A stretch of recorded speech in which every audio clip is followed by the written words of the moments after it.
and welcome to the Jewelry Podcast. This is the podcast where we talk about fine jewelry in a simple way and break away from the norms that have tainted an industry previously weighed down by tradition.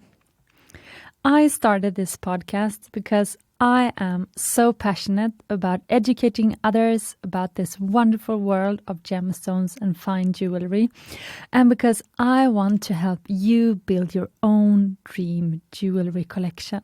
I'm so happy that so many of you liked last week's episode with Charlotte and Pernille from the Jewelry Room. I really enjoyed our conversation, and I would love to have more interesting guests in the studio. So if you have someone you want me to have on the show, please let me know.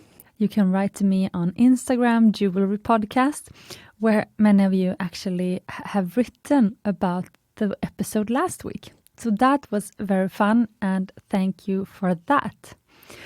And I also want to take the time to say welcome to all new listeners that have found us thanks to last week's episode.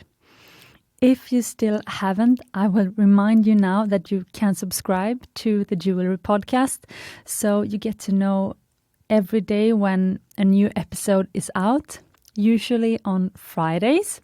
But it may differ. So you can subscribe on both Spotify or Acast or iTunes. And it also really much helps if you would like to give us a rating, because ratings is sort of the way to spread a podcast and like give it authority so that new listeners find us.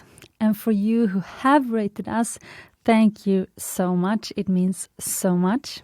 Now, let's move on to today's topic. And today we will talk about different gemstone cuts. It is actually thanks to you listeners that I am recording an episode on this particular topic. Many of you have contacted me over the summer and requested an episode on gemstone cuts, which of course made me want to dive headfirst into this multifaceted subject. So, this one's for you.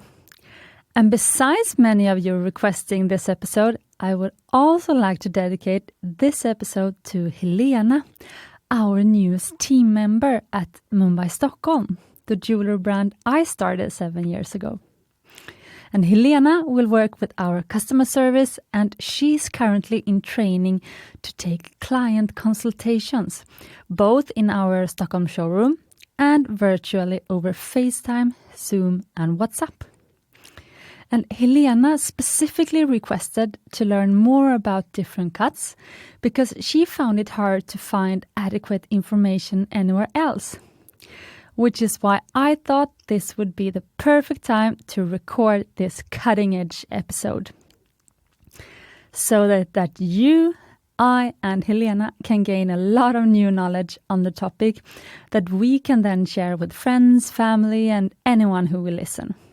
And in the case of Helena, so that she can help guide all of the wonderful clients she will come across in meetings to create their perfect jewelry collection. And I also suspect that you who listen to the Jewelry Podcast have started to help your clients or friends with their fine jewelry purchases, haven't you? And when I recorded the Swedish version of this episode, the Jewelry Podcast is a sister podcast to the Swedish podcast Smyckespodden. Swedish is my home language, so to speak. But when I recorded the Swedish version of this episode, I actually had to record the episode twice. Because I realized after the first attempt that not even I who recorded the episode could actually follow it, because it got so complicated. So I had to rethink the structure and cut a lot of history parts. Perhaps that will be a bonus episode in the future with the history of diamond cuts or gemstone cuts. But because I wanted this to be a more useful episode, a more hands-on episode with information that you can use when you go out jewelry shopping. But bear with me, it's still a very multifaceted episode. So cut is crucial to the beauty of a gemstone. A gemstone that hasn't been cut looks like a regular, unshapely and cloudy rock that you find on the beach. All of those who have seen an uncut stone next to a cut and polished one can hardly believe they were once the same. It is the cut that turns a stone into a gemstone, and that makes us want to wear it in jewelry.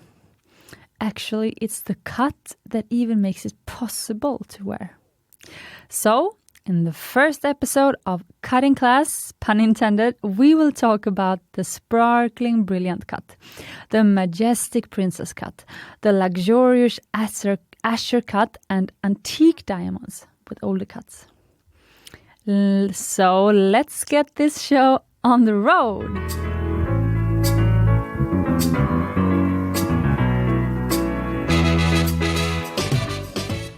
So, which gemstones can be cut into the cuts we will be talking about today? Well, I need to start by saying almost all gemstone cuts have been developed based on diamonds. It's considered the most precious of all precious stones, the queen bee of gemstones, if you will. It's also the most durable and the most commonly used gemstone in fine jewelry all over the world, which means it is also the type of stone that is most frequently cut. It's actually only in recent years, since the 80s, according to jewelry expert Johannes, that we have started giving other gemstones the same level of love and attention as the diamond. And today you actually cut aquamarines and diamonds in the same ateliers. And that would have been unthinkable before. So the stones that I will mention now can all be cut in the cuts we will be talking about today. And they are the most common gemstones you have probably heard of: diamond, all sapphires, ruby, emerald, and also topaz, morganite, aquamarine, all tourmalines, spinels, citrines, heliodor, rock crystal, rose quartz, and smoky quartz, and many others. So if you want to get any of these stones in one of the fabulous cuts we talk about today, you can. So there are actually two things that happen when you cut a gemstone. The first is obviously that it gets a shape: round, square, pear-shaped, and so on. But all round stones don't look the same, nor do the square ones. So what sets stones apart from one another is what I call the sparkle factor. Because the second thing that happens when you cut the stone is that it starts to reflect light. And there can be a massive difference between stones that appear very similar but have different cuts. When you cut the stone, you cut multiple tiny little facets on the stone that reflect light. And that is what makes a stone sparkle. And this is why we have so many different cuts. Otherwise, it would be enough with one type of square cut, one type of round, one oval, one rectangular one, and so on. But as you will perhaps learn in this episode, there are typically a few different cuts for each shape. And which one you choose depends on which characteristics you want to bring out in a certain gemstone. Do you want a vintage-inspired round stone with a more subtle glow, or do you want max bling? And guess what? There is a cut for each. And this is also why jewelry nerds out there tend to have their own favorite cuts. And if you combine that with your favorite gemstone, well, that's when magic happens. So today I thought we'd go through some of the most popular cuts and their respective advantages and disadvantages. Which one to choose if you are going for that really glamorous vibe? Hint, hint. It starts with ash and ends with Which one is the most common cut? Which cut makes a gemstone sparkle the most? This is actually the same. Which one is the most revealing of inclusions that you should avoid if you have a stone which perhaps isn't of the highest quality? all those questions we will answer today. And I thought I'd start with the most common cut in the world. More than 2/3, about 70% of all gemstone quality diamonds being sold have this cut, according to Barnaby's. And what is unique about it is that it maximizes light reflection. And it makes even the tiny stones sparkle like the eyes of children on Christmas morning. And perhaps making it the exception where size doesn't matter. You may already have guessed it, but the cut I'm talking about is of course the brilliant cut. Everybody has heard the word, but few know exactly what it is. It is actually so common that some people call all diamonds brilliants, not just the round ones. And if you need a mental image of what a brilliant looks like, look at the diamond emoji in your phone. The brilliant shape is actually what most of us imagine when we hear the word diamond. So we are actually thinking of a specific cut when we hear the word diamond. Because let me tell you, a raw diamond, an uncut diamond, straight from the mine, looks nothing like the emoji, more like an unshapely rock. And in order for a diamond then to sparkle, it has to have flat surfaces that can reflect the light. And this is what happens when you cut it. If you have seen a round diamond up close, you may have noticed all the tiny flat surfaces of the outside of the stone. It isn't smooth, but rather full of little edges. And these surfaces are the facets. And they are the ones reflecting the light, causing the diamond to sparkle. And it is the facets that are the secret sauce to a brilliant. A brilliant cut diamond has 58 different facets, meaning flat surfaces covering the outside of the stone. And now that you are learning about different cuts, you will notice that the stones that sparkle the most are the ones with most facets.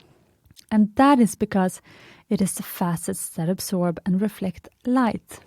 And what is great about a brilliant cut diamond is that all these tiny facets hide impurities really well. So it's a very forgiving cut that works really well for rocks that have some inclusions, which are most stones, to be honest. And not only is it very forgiving towards inclusions and impurities, it's also a very good choice for stones that aren't quite white. So what I'm saying is that you can't really tell if a brilliant isn't pure white because it sparkles so much, especially if you put it in strong light. And the other thing that I am actually convinced has contributed to the brilliant cut becoming so popular is the round shape. It completely lacks corners, and because it is round, you maximize the visible size. For a given weight or carat, so 1 carat is 0.2 grams, so it's a weight. And carat is one of the most important factors that determine the price of a diamond.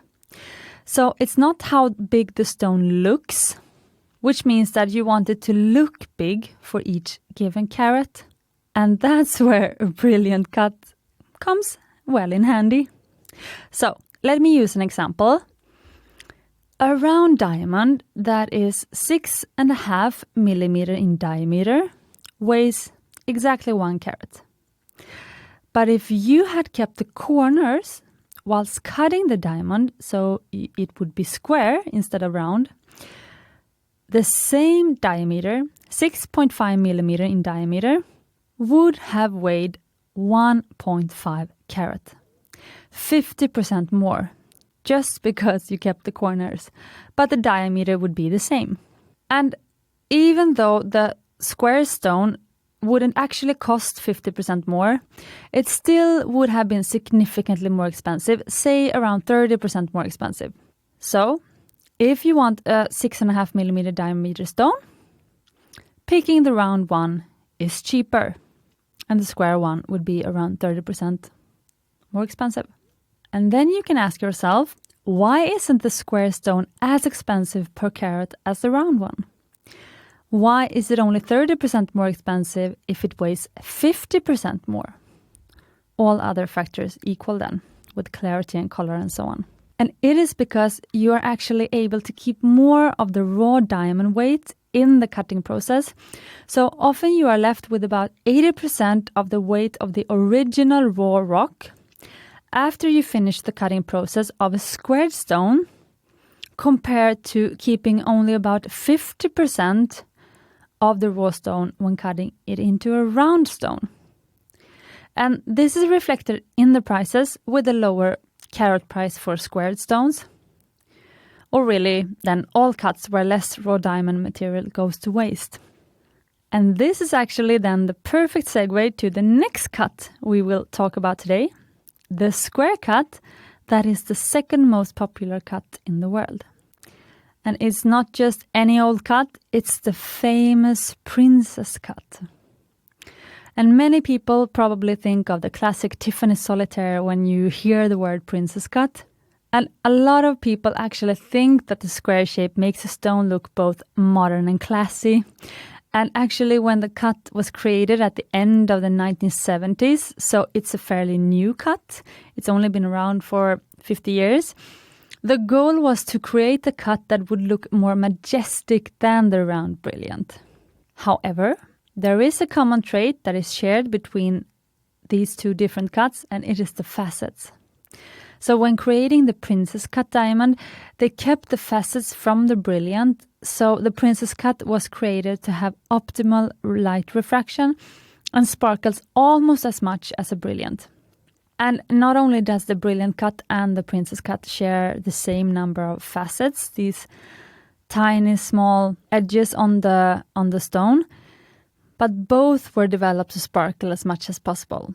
So the princess cut is actually sometimes even called a square modified brilliant cut. And even if there are other square stones, the princess cut is the one that sparkles the most and is the best at reflecting light, which has probably made it so popular. It's the second most popular diamond shape in the world. And you sometimes say that a really well-cut round brilliant has the ability to reflect more than 90% of the light that hits it. And that is what gives it that sparkling, vibrant appearance. And you can compare this to a well-cut princess that will reflect around 70% of the light that hits it. And getting back to the dollars, a princess cut diamond is, as I said, around 30% cheaper than a round brilliant with the same carat weight because it has its edges left. So then, let's now compare a 1 carat round brilliant with a 1 carat squared princess. So the princess will have a diameter of 5 millimeter if it weighs 1 carat, 0.2 gram. But the brilliant, as you know, as we said before, will have a diameter of 6.5 millimeter if it weighs 1 carat. So this means that the brilliant will appear a lot bigger than the princess for the eye because the eye sees the diameter, even though they are the same carat weight. So how should you then choose between a round brilliant and a square princess cut? And I thought I'd give you some things to consider that might help you choose. And the first thing to consider is that the brilliant cut is slightly more popular and the princess a bit more rare. So if you want to be more unique, choose the princess. However, in my experience, as a seller of jewelry, it is actually my experience that it is difficult to sell square stones when the customer can directly compare it to a round stone. For any given carat size, the square princess appear a lot smaller to the eye because we see the diameter rather than the weight.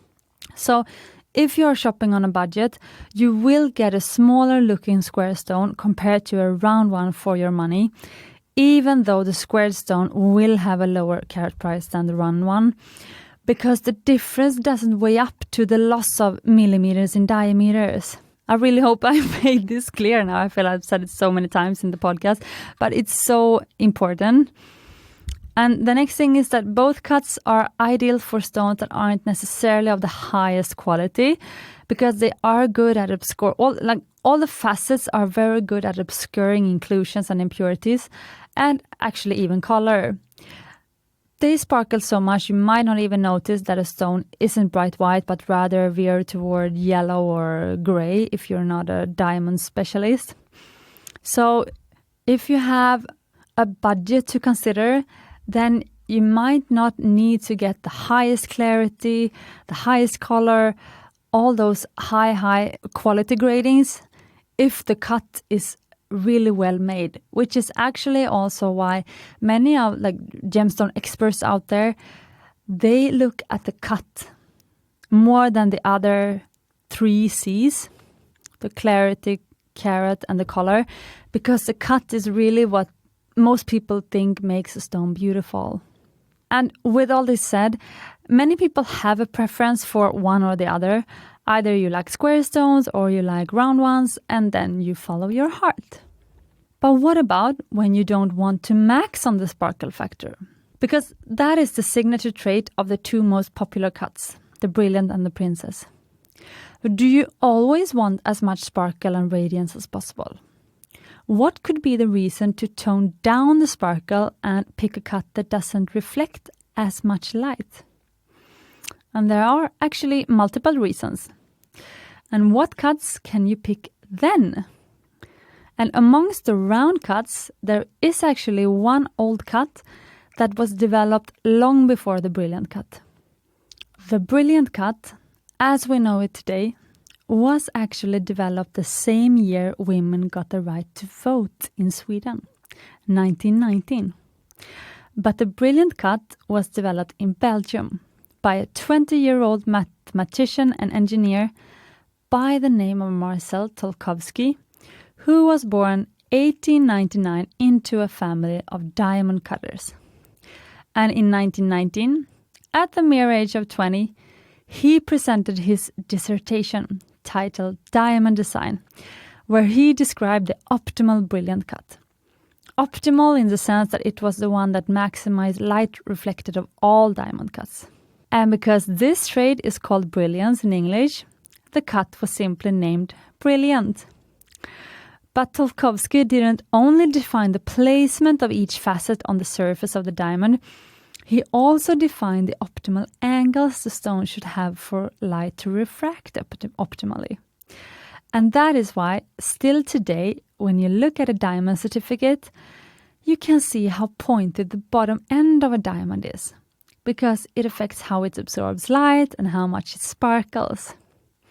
And a cut is graded from poor to excellent, depending on its angles and proportions. So, since its development and today, 100 years later, the Brilliant is the most popular cut. But that was actually a sidetrack, because there is another round diamond cut that doesn't sparkle as much, and it came before the Brilliant. It is suitingly enough called Old European cut. Old European cut diamonds were cut by hand, and the goal was for the stones to reflect as much light as possible, in the light that was available back then, which was candlelight. And this was at the end of the 19th century and the beginning of the 20th century. And actually, you pretty much stopped using this cut, the Old European cut, during the 1940s, because since then, all round cut diamonds have been the modern Brilliant cut. And this also coincided with the diamond boom, when a diamond ring became the common engagement standard. And that was with the Brilliant cut. So this then means that the majority of the Old European cut diamonds you find today are actually old or antique, meaning they were cut pre-1940 and have likely been set in other pieces of jewelry before. And the simple reason why we don't cut diamonds like this anymore is simply because it isn't profitable. It is much better for the gemstone cutters to precision cut diamonds with a laser into perfect modern brilliance, because they can be sold at much higher prices. Even some of the old antique cut diamonds have been recut into modern brilliant shapes because of this, so they can sell it more expensively. But lately we have luckily started to realize the value of these vintage stones and let them be to a larger extent. So why should you pick an old European cut? Well, choose it if you want a diamond with a history. Choose it if you want a diamond with its own unique charm, a diamond no one else has. I usually call charm the fifth C you should take into account when choosing a diamond. And often old stones can be a bit worn and rough around the edges, and they are uneven because they were cut by hand. And they tend to have a more yellow tint than modern diamonds, which you traditionally want to be absolutely white. But all of this, I think, is part of the charm of vintage stones. Which is why my next tip, if you are looking for a vintage diamond, is to try to look at the stones in as many lights as possible, to see how it shimmers and sparkles in different lights and from different angles. And it probably won't have the same instant sparkle as a modern brilliant, but it will have a different sparkle. And because there hasn't been developed an official grading scale for antique diamonds, all antique diamonds, if they were rated, they would be rated with the modern standards. So they would all rate poor in the cut criteria if you were to, say, hand it in to GIA for an appraisal, which is a bit unfair, and the reason why many people don't even bother having antique diamonds graded. So I'd say if you want an expert assessment on a vintage store, it is better to find a vintage jewelry expert that can really take the charm into account of the antique stone. And this is also another reason why you should pick an old European cut if it speaks to you, because you don't need to have the highest rating in all the 4C categories, because that's not the point here. And my last tip, if you want to choose an old European cut or if you're thinking about it, is that you can choose it if you think that size really does matter and you want to maximize the carats you get for your dollars. Because one of the most amazing things about vintage diamonds is that they are a lot cheaper than modern cuts, which I think is sort of counterintuitive because there's a finite amount of them, but you can cut new modern cuts in like as many as possible. But I really think that the amazing thing here is that all the stones were cut by hand. And what about the squared stones then? What other cuts than princes are there if you want a square stone that perhaps doesn't have this highest sparkle factor, but has charm and uniqueness similar to the old European cut versus the brilliant? And there is actually also an antique square cut, which is the oldest cut you can still get your hands on. And it was popular from the 1700s up until the modern brilliant cut was developed. 300 years. It is called Old Mine Cut. And it is pretty much how all diamonds were cut until you realize you could cut round through turning. So it is actually the predecessor to the old European cut.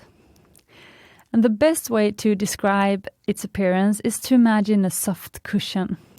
It has soft beveled edges and softer corners than the princes, like a cushion. So it's not completely squared. And the appearance of the old mine cut is simply the result of following the natural shape of the diamond crystal as it was found in the cave.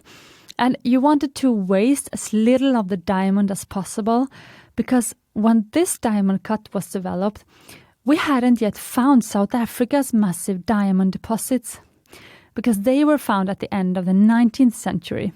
And it was only then one could afford to lose some carat to do the round cuts. So what you did was you added facets by hand to the diamond, and that is how you ended up with this charming looking cut. And here I want to give some advice. If you are looking at hand-cut old mine-cut diamonds, antique cushion cuts if you will, because yes, there is a modern cushion cut too, but examine them carefully and pick the one you think has the most charm. because they are all unique and don't look as perfectly symmetrical as we are used to today with modern cut stones. And these stones are typically even older than the old European cuts, as you already learned.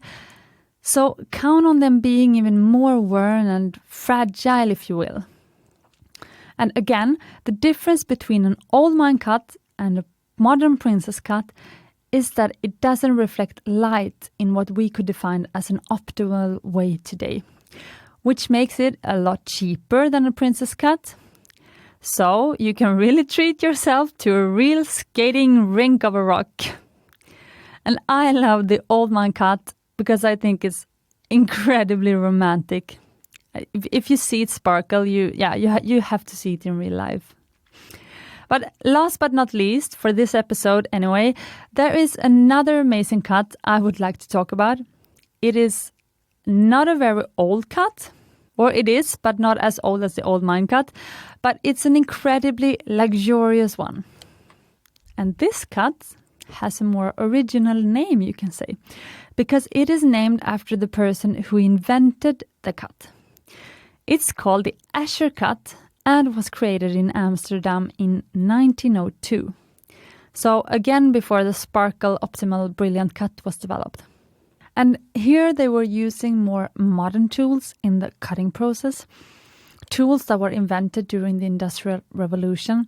And it resulted in this cut being a lot more symmetrical compared to the antique hand-cut diamonds, and is clearly inspired by the Art Deco era, with its straight, geometrical, almost architectural shapes. And the fact is, when an asscher cut is set into a piece of jewelry, it is very similar to a princess cut. Both look even and symmetrical and squared, with the difference that the asscher has very elegant, elongated, rectangular facets. So you call this a step cut. It doesn't have brilliant facets, which the princess cut has. So you cannot compare these elongated rectangular facets to the tiny, super blingy, brilliant facets of the princess cut. But it's those long, larger surfaces that allows you to see through the asscher cut stone more easily. And this means that you need a higher quality stone for an asscher cut to look good, because inclusions and impurities become really visible. So in that sense, the asscher cut is a more luxurious cut than the princess because you need a higher quality stone. And because the asscher cut doesn't have a brilliant cut table, which is what the flat top facet is called, it doesn't reflect light in the same way, and isn't nearly as forgiving as the princess cut, and the same goes for color. If the stone isn't pure white, an asscher cut will reveal that, so not only do you need a stone with fewer impurities, you also need one with a better color. So you already know some hints by now, but how to choose then between an asscher and a princess? So for someone who is new to the world of fine jewelry, it can be difficult to see the difference between a princess and an asscher because they both look square when set in a jewelry. It's easier to see the difference when they are loose because the asscher cut is actually octagonal. But if you look closely, you can tell that the asscher has a more subtle vintage glow, which perhaps isn't that strange, seeing as the asscher cut is about 70 years older than the princess cut. And if you are looking for a larger stone, it can feel a lot more subtle and luxurious with a stone that isn't that blingy, I think. So if you have a stone with high clarity and good color, cut it into asscher if you're brave. And if you have a stone with more impurities and a color that isn't pure white, make it a princess. And then, if you have a stone that doesn't necessarily have to sparkle that much, so like a topaz or an emerald, and you want to focus to be on the ring rather than the sparkle, also you can pick the asscher. But with all this said, it isn't that hard then to understand why the asscher cut is a bit more rare out there, and most square stones, or at least diamonds, are cut into princess cuts. simply because there are many more imperfect diamonds than perfect ones out there. And one additional fun fact is that the asscher cut is one of the few cuts that are actually patented. And to round up, I thought I'd give you some final words. So the brilliant and the princess are by far the most popular cuts. Probably between 80 to 90% of all diamonds rings that are sold are either brilliant or princess cut. So if you want to be unique, you can still pick a white diamond, but pick any other cut than these two, and you will still be in a minority. So you don't have to pick a very special gemstone to be unique. You can simply choose a normal diamond, but not cut into princess or brilliant. And another fun fact is actually that the most sold engagement ring on this side of the millennium has been some variation of the following design. A solitaire with a larger princess cut diamond surrounded by a halo of brilliance. And you can probably see the ring I'm talking about in your head now. So don't pick that one if you want to be unique. But which one is the third most popular cut, maybe you think? Quite a lot behind two others. And it is actually the cushion cut. We haven't had the time to talk about the modern cushion cut today, but it's very similar to the old mine cut in its general shape. Then the main difference is that it has been adapted to more resemble the brilliant cut. And modern cushion cut has similarly shaped facets to the brilliant as well. But I, of course, love the real deal, the old mine cut, because I find it so original and charming. But then we also have some of my favorites. We have the more quirky cuts that I like to use in jewelry I design, which is the pear cut, the radiant, the marquise. We can imagine an eye. This is also called a navette cut, and the baguette cut. And some of my absolute favorite jewelry have stones with these cuts. So for example, I have a necklace pendant with a marquise diamond and two big pear-shaped pink and yellow sapphires. I have a radiant cut, pale green sapphire, almost mint green, in a ring that is accentuated by small brilliant cut diamonds. And I have another ring consisting solely of 16 marquise cut diamonds in an eternity band. And then I have a lot of jewelry with the pear-shaped, or as I also say, drop-cut diamond, because I think it just gives like this unique twist to any jewelry design. And then, of course, I love the baguette, this long rectangular shaped gemstone, because I think it's like the epitome of decadence. And finally, it's not a proper episode of the Jeweler Podcast if I don't end by giving you some tips. So here are my best tips when you go hunting for your next piece of fine jewelry. As usual, the best way to find out which cut is going to be your favorite cut is to see as many different gemstones in different cuts and colors as possible. Then you will also start to train your eye to see the difference between cuts and how they reflect and disperse light differently. You will also start being able to tell the difference between a good cut and a bad one. And that is, you will be able to discern a good brilliant cut from a bad one. And you will understand what we mean when we say that, for example, a stone is dead, so it doesn't sparkle like other stones. And most of the time, actually, if a stone doesn't have that sparkle factor, you can blame the cut.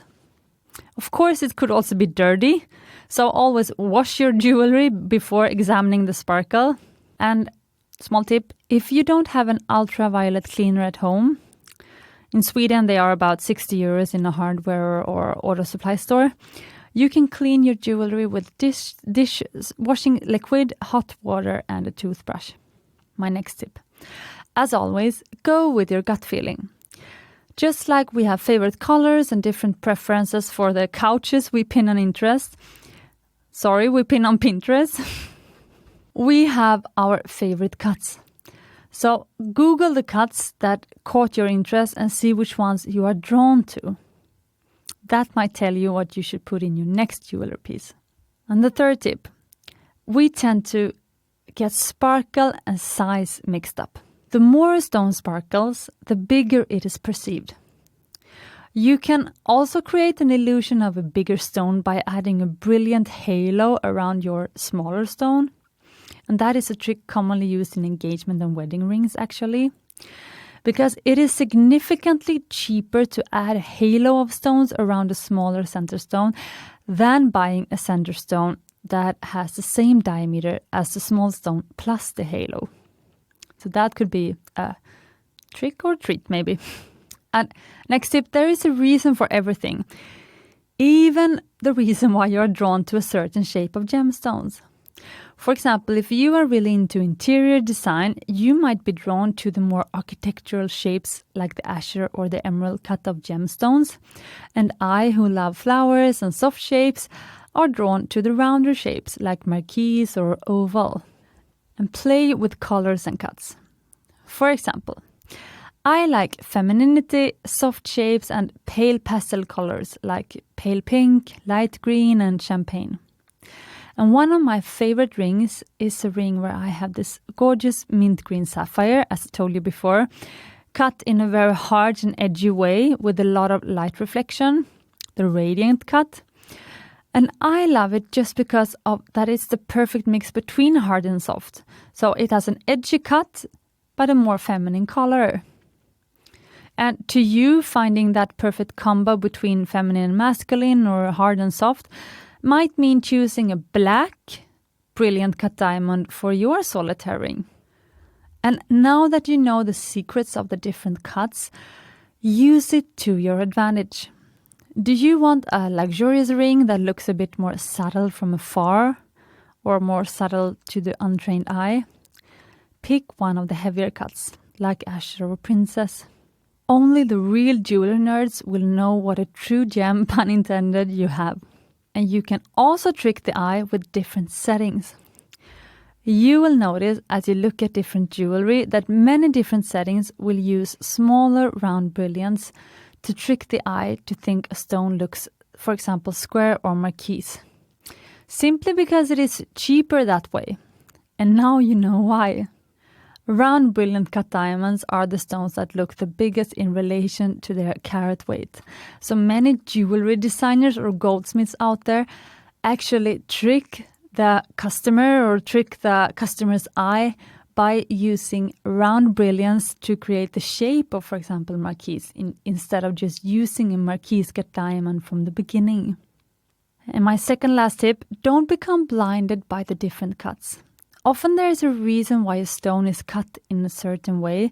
Perhaps it is step cut to enhance its color, or brilliant cut to hide impurities. And of course you can enhance color through brilliant cut too. But do use what you have learned in this episode and see if you can see the inclusions in emerald cut stone, for example, or in an asscher cut. But the asscher cut and the emerald cut are quite similar. They are both step cut, so you can use this knowledge in the same way. And finally, summarized, the more brilliance and sparkle the cut is, the more forgiving it is. It hides imperfections and impurities in clarity and color, and that is why many gem experts deem it to be the most important of the 4 C's.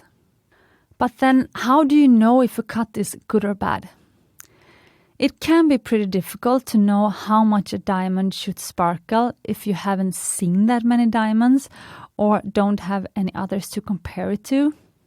And if you don't know how much sparkle is the right amount of sparkle, it is hard to assess how good or bad the cut is. And this is when we say thank you GIA and look at a diamond certificate. There are many independent agencies that rate cut diamonds and give their assessment on them too. And based on that, you can determine a stone's value. I talked a lot about this in the diamond episode. And specifically, I talked a lot about GIA. The diamond episode was the episode 11 of the Jewelry Podcast. But for brilliant cuts, GIA have a very good scale where a diamond's cut is graded from best to worst, which is excellent, very good, good, fair, and poor.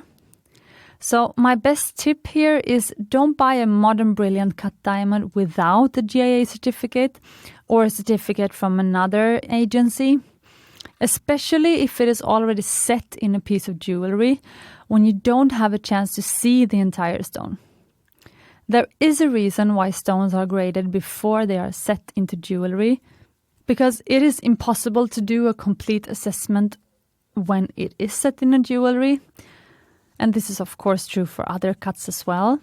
So if you're choosing one of the modern cuts that has been developed through laser precision and that can easily be graded by a grading institute like GIA, choose a stone with a certificate. But for the antique ones, the old European cut, the old mine cut, you don't necessarily need a certificate, or there's no reason to it because it will not tell you how good or bad the stone is. And finally, the shape a stone is cut in, round, square, brilliant, pear, should not be mixed up with how well the stone is cut. A high quality cut is the sparkle factor.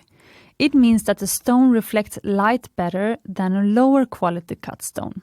You can think of it as a sparkle scale and also an asymmetrical scale. So for example, asscher cut, which is not made to enhance the sparkle the most, you would still compare one asscher cut to another asscher cut by looking at the symmetry, the sparkle, and so on. And that is how you grade the quality of the cut. You don't compare an asscher cut to, for example, a princess cut. And there is no right cut. It's just like t-shirts. You have to pick the style that fits you, what you like, and what the occasion is. V-neck or round neck, cropped or long, loose fit or tight, and so on. But this is how gemstones get their magical sparkling appearance, through the cut. Because let me tell you, when they are fresh from the mine, they are anything but fabulous, and they definitely do not sparkle. And generally, the harder the rock, you can remember the Mohs scale of hardness that we talked about in episode 4, the more intense the sparkle, and the more durable it is. And that is why diamonds and sapphires can stay fabulous for generations, while some other stones like tourmalines, topazes, and aquamarines may need to be repolished from time to time to not become dull. And different cuts not only have different shapes, they also have different light dispersion. Each cut has its own unique charm. And I love what different cuts do to the different gemstones, if it makes it look vintage glam or Eyes of Christmas Morning sparkly. And I hope you enjoy this episode on gemstone cuts. I hope I was clear enough and that it was easy to follow along. Otherwise, please give me feedback on the Jewelry Podcast. But I really, really hope that this episode gave you some more inspiration and some more knowledge to get out there and search for your gemstones. And I also want to add, if you have a suggestion for a topic we should talk about in an upcoming episode, slide into our DMs on Instagram, Jewelry Podcast. I love when you guys come up with suggestions.